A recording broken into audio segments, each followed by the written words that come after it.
on my shoulders makes me happy. I think I would really like to be faced.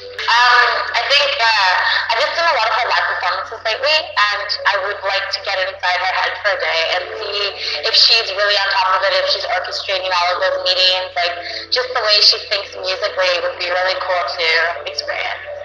Canadian Idol was one of those like really crazy surprises in my life, because I was not expecting, like, I'd been knocking on every single door, it felt like, and I was not expecting to go as far as I ended up going in Idol. And for me it was like a complete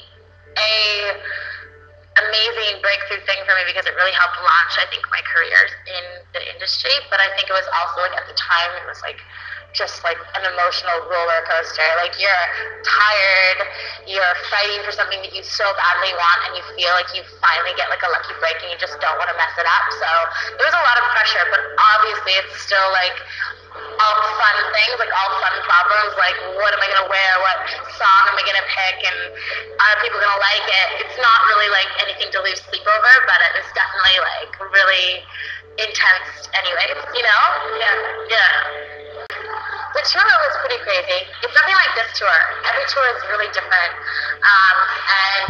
I think that first tour was just really cushiony. Like, we had like buses and like everything was like kind of like planned for us. These ones are a little bit more, there's a lot more work behind it, but I think that they're a little bit more gratifying, because it's like playing music that you've written and meeting audiences that you know are just like, you're just trying to kind of like, it's like going fishing and putting your little hook out there and hoping that you catch a couple more with every show. It's just cool to see the way it's going for Marianne's, and hopefully, if I'm lucky, one day it will happen like that for me.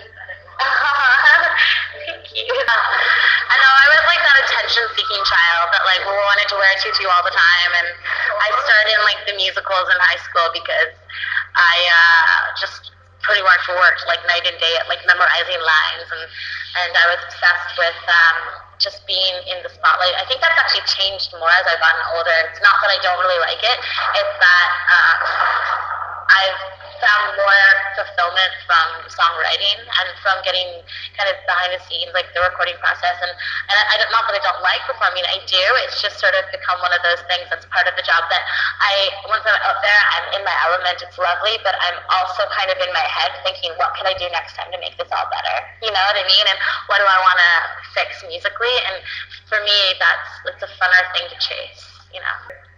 I don't really ever remember deciding that I wanted to do music with my life. It was like such a part of my identity from like a really young age. And I don't know if that came just from my parents or like from like our whole family. Like our whole family, like it's such a way we celebrate. It's such a way that we bond. It's like, it's at all of our family like Christmases and birthdays, guitars come out. My dad used to be the type of dad that would like play guitar for me every night before I go to bed, like James Taylor songs, and I would like sing along. And my step-parents as well are like just like very different music influences. Like my stepfather is kind of into like Cat Stevens, and my stepmother is more into like your like hip hop stuff. Like we like would do call out dual dances in the kitchen, and so I think and my mother, like I said, is always showing me music. To this day, like my favorite artists will be like 3 of them my mom has shown me. Like she's really good at like finding good stuff. So it was never really a decision. It was just sort of like what I grew up loving and grew up knowing I needed to do.